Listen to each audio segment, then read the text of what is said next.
Another Reggae Powerhouse band joint, alongside Sly Dunbar and Robbie Shakespeare. Have no fear.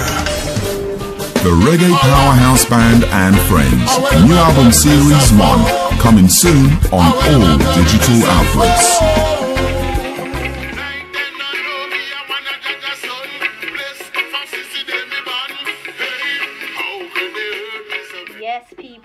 Awa, okay, what a tune, what a nice vibe, okay. So right here, right now, we're going to be speaking to one of the legends themselves, okay, Leroy Scarlett. He's going to be joining us literally in about 10 seconds, okay, from the Reggae Powerhouse Band. How are you doing, sir? You good? Yeah, man, blessing, man. Greetings, world. How are you? Everything fine? Yeah, man, all good, all good. Considering the circumstances, we're all good. Yeah, man, trust me. We just have to just keep going, you know, hold our head up high and just keep moving. Definitely. So tell us, for those who are locked in, just hearing your voice for the very first time, tell us who you are and a little bit about yourself. Well, my name is Leroy Scarlett. I'm from Jamaica. I'm born in a little parish by the name of Lawrence Tavern, St. Andrew. As a little youth growing up, always around artists, people like Big Joe. I don't know if you remember that DJ.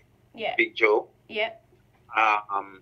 Yeah, George Nooks. I and George Nooks used to go to the same school. Cutter Rankin, he grew up in the neighborhood as well. So, you know, I grew up around Vegas. Then was like the younger version, you know, because he's very young. Egyptian. All of us come from the same neighborhood. Wow, okay. So how did your journey in music start? How did it all begin for you? Wow. One of them. I would say that started from a very early age, you know. My dad, God rest his soul, you know, him just passed off and stuff like that. Yeah. Yeah, my dad used to hang out at this grocery store almost every night, but I only allowed to go there on weekends. Okay. And I don't know if you remember back in the days, you have a little thing they call changer. It's a little turntable with a speaker, everything on it. Okay. Yeah, so his friend went away on farm work and bring him back one. And every night, every Friday, Saturday night, he'd take it to the grocery store and play music. Yeah. Them times it's 70s, yeah? Okay. Some places in Jamaica don't even have electricity them time. Wow. And anyway, my dad, while he doing what he's doing, I am playing that record changer. Yeah. We only have, I think it's about 4 or 5 songs. One of the songs was stand out to me. But, oh, can I China? Declare yourself and tell me where you are from. Say you're the first black-haired Chinese man. We don't even know that song. Yeah, so them kind of vibe I grew up and I start to, you know, every day as he turned his back and gone to the farm, I'm just playing music, you know. I only have 5 recorders, I tell you, I have 4. I don't quite remember how much, you know. So it started from there and every little thing happened in the community, like they're doing a concert, I would go up and sing and, you know, until it reached sound system. There's a neighbor of mine, have a little sound, they call it Kilophonic. Okay. Right? That's the first sound system I actually put a microphone in my hand. Yeah, so I start to DJ and sing and do all kind of thing, but I never take it serious. I just do it as fun. Then comes Kilimanjaro. Yeah. When Kilimanjaro arrived now, because Mr. Noah is my neighbor, we build that sound system from scratch, and so we start running around with the sound system. So one day my dad look at me and tell me, listen, what you doing? I say, I'm following the sound. Him say, you're following the sound? Are you a selector? I said, no. Him say, are you a DJ? I said, no. Are you a singer? I said, no. I just help lift the boxes and stuff. Him say, no. If you're not a selector or a DJ, you cannot go back to no more dance. Okay. Wow. So I said to myself, you know what? I have to take this thing really serious because I want to go to dance. Yeah. You know? So I screeched off one night and went to this big dance and in there with Kilimanjaro, Mr. Noah himself playing the sound system. I stand up beside him. When I look behind me, I saw my dad. Yeah. Wow. There's no way for me to run. You had to do it. So, I just touched Mr. Harper and said, can I have the mic, please? And he looked at me like, what? I said, yeah, give me the mic. And Gregory Isaac, they just dropped a song with Gregory Isaac called Oh, Mr. Brown's Na-na-na. You remember that song? Yeah, okay. That was the song playing. So I just take the microphone and tell him to flip over the record and I flip it over and I start the DJ. Wow. I don't even know what I was saying. I just said, whoa, Mr. Brown, free Mr. Brown, him the general come. And yeah, when I turn around and look, I said, my dad walk up and shake him and I said, yeah, I get license for dance now, so I'm cool. You know, so that's how it really started, you know? Okay, wow. So when did you know that it was going to be really serious for you? As in the business and the career-wise? You know, that I know that from a very early, I know that there was a band in the community by the name of Grassroots Band. Okay. Whenever time they do rehearsal, I always turn up and I tell myself, say, you know what, this is what I love. I don't want to do nothing else away from music. Yeah. You know, so I always chasing it. Back in the days, you used to have a song named King Atani. Okay. Yeah.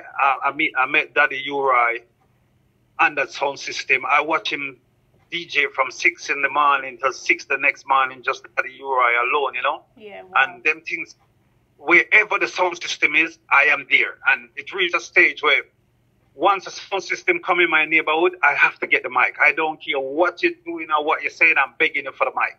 Yeah. You know, so I know that from very early I would say, yeah, this is me. But them times, I was more pushing a career as an artist. Okay. You know? Yeah. So I used to do the sing J thing and, you know, so yeah, it's from very early. Okay, okay. So tell me about your first, well, I guess it's your first song, Murderer. How did that come about? That song produced by Sly and Robbie. Okay. We actually recorded that song in Dynamic Studio. I do about 5 songs for them, but that song, they like that song, so they put that one out, Murder. After doing that song, I said to myself, you know what, I'm going to start pushing more as an artist. Yeah, and Robbie used to encourage me to, yeah, man, just keep doing what you're doing. And I actually done some song for a guy by the name of Night Rider. Yeah. Don't see or hear from him again. I don't know what happened with those songs. But after they put out Murder, and there was a Christmas, the song come out about August. So when Christmas, I go to Sly and I said to Sly, hey, need some cash. Yeah. And he said to me, all right, I'll start some money out for you. And the next day, him come back and him give me $100 Jamaican. Them time, $100 Jamaican come like 100 US. Okay, okay. Yeah. A lot of money. $100 Jamaican. $100 Jamaican was the biggest money, right? Yeah. Them times. Yeah. Right? So the first time I actually see $100 because it just come out, I said, wow. But in my head, I'm saying to myself, you know what?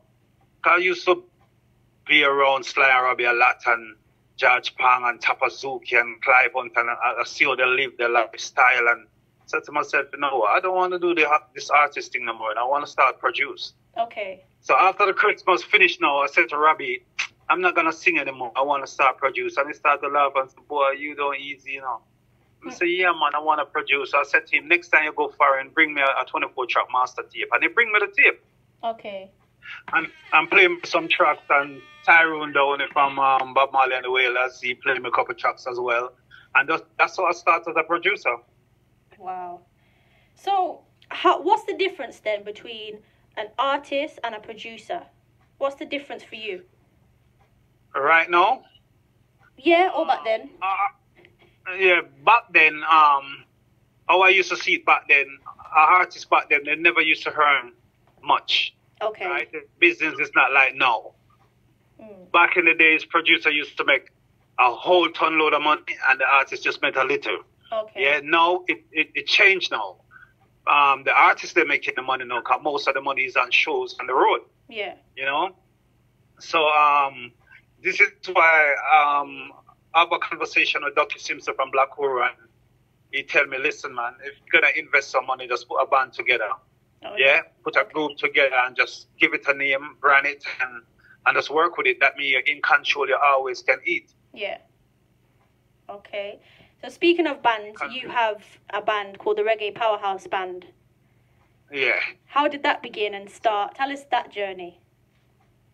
Well, that actually starts 2017. Yeah. 2017. Okay. Yeah. When well, I'll try to remember exactly what triggered me out to do that. But anyway, I do a stage show with Sanchez, Frankie Paul in Antigua. Okay. And I said to myself, I'm going to look for some talent out of Jamaica. Yeah. So the night of the show, there was about 5 guys from Antigua, 1 from Guyana, and I put them on stage and they performed quite well.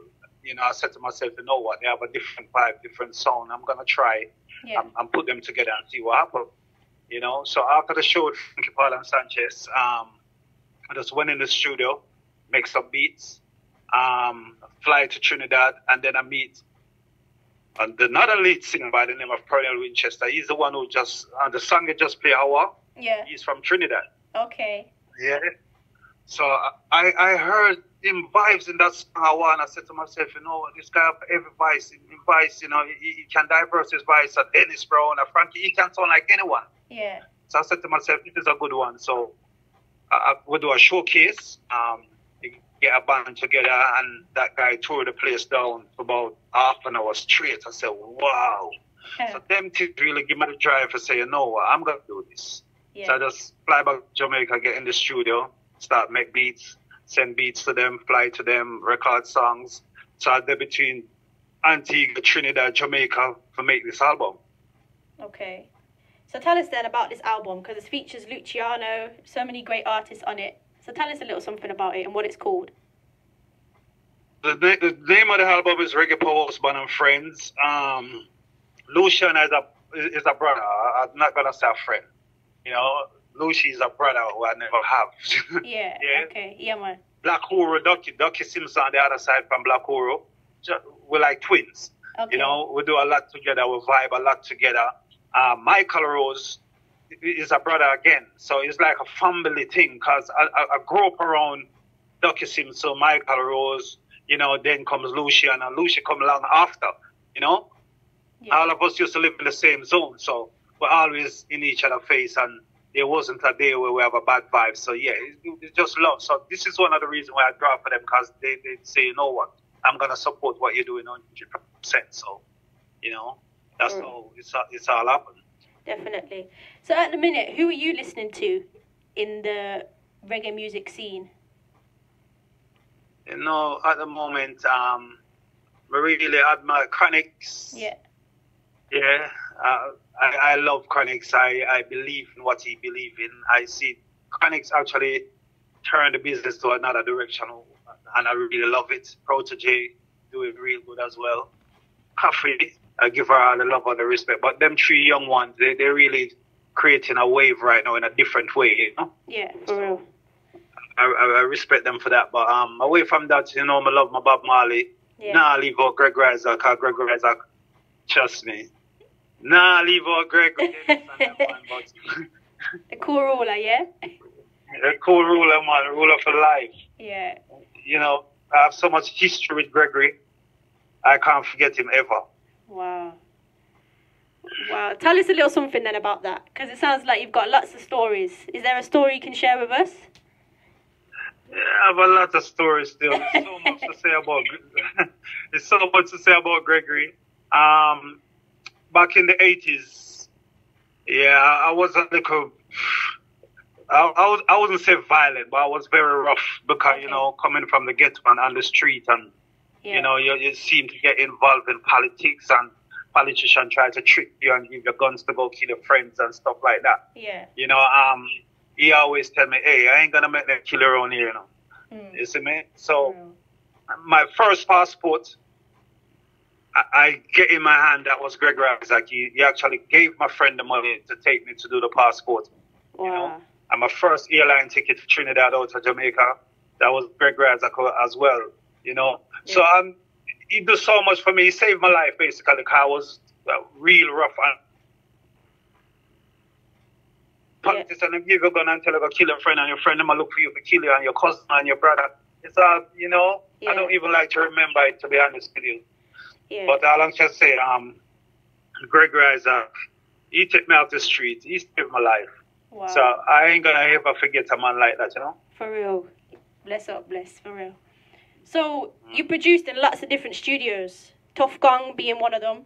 How do you go to those studios? How did you manage to get their support? How does it work?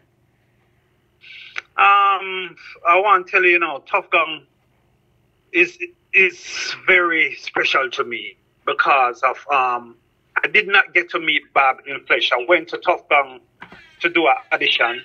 Yeah, and when I went there, Bob wasn't there, and you know, I never get to actually see him in a flesh, and it really hurt, you know. So when I actually produced my first song, I go with it. I take it to Tuff Gong. Oh, okay. And, you know, my first song distributed by Tuff Gong, so I have a nice relationship, you know. I and Ziggy used to call back then. I don't know if you remember, but them times, you know, way back. Yeah. Bullpuss from Tuff Gong, big up the whole of the Tuff Gong team. I have to big them up because they really support what I'm doing, you know. And I really appreciate that to us, sir. You know, it's too much name to call, you know. Yeah. Wow.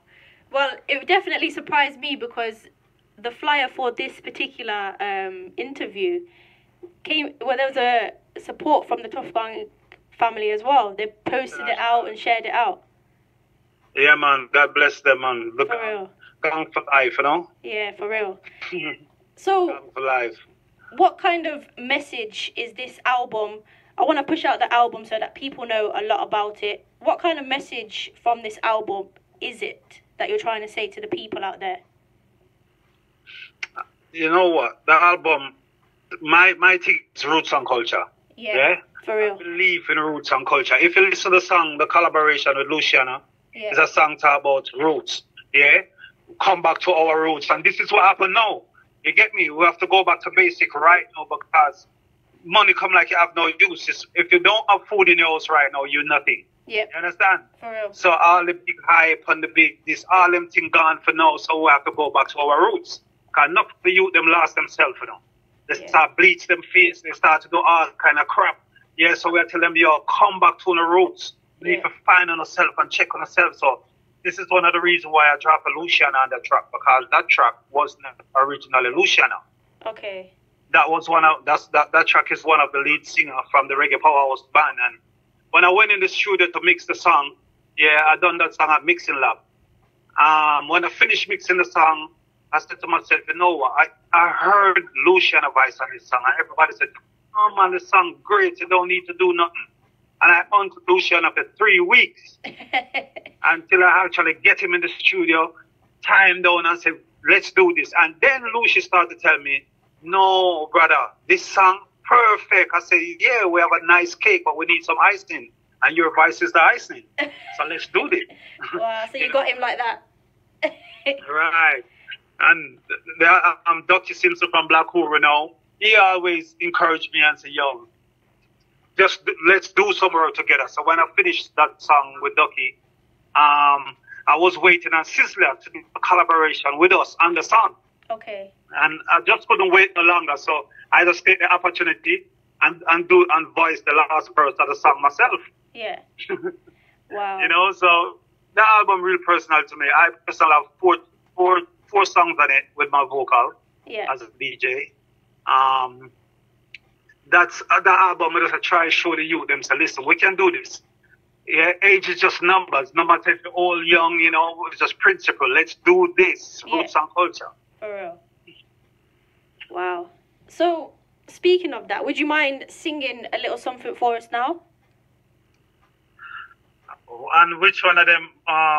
Anything at all, I just somewhere on one of the album. The one, anything that you're feeling right now. Okay, the song with Dr. Simpson from Black Hoover. Okay. It's a song called Test, right?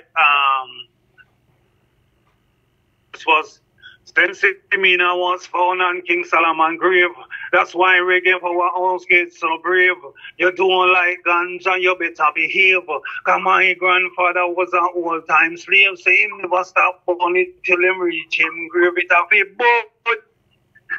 That's the part I put on the Black Hoover track. Wow. For real, for real.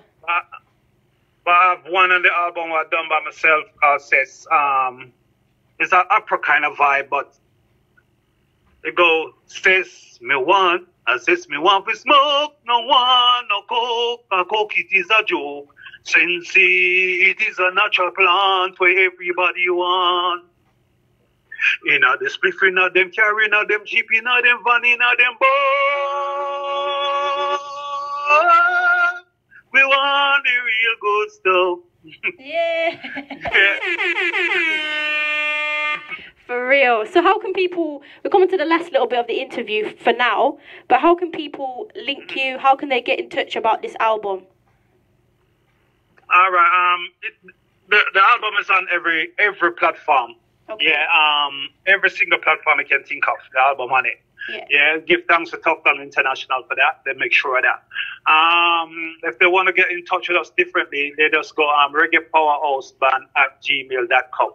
Okay. Facebook, they go Reggae Powerhouse Band. If they want, my personal page is Leroy Scarlett. Instagram, Reggae Powerhouse Band. Everything, basically, once you go Reggae Powerhouse Band, you'll find us everywhere. Everything is just Reggae Powerhouse Band. Okay, so it's not hard to forget. Definitely, I'll share that out.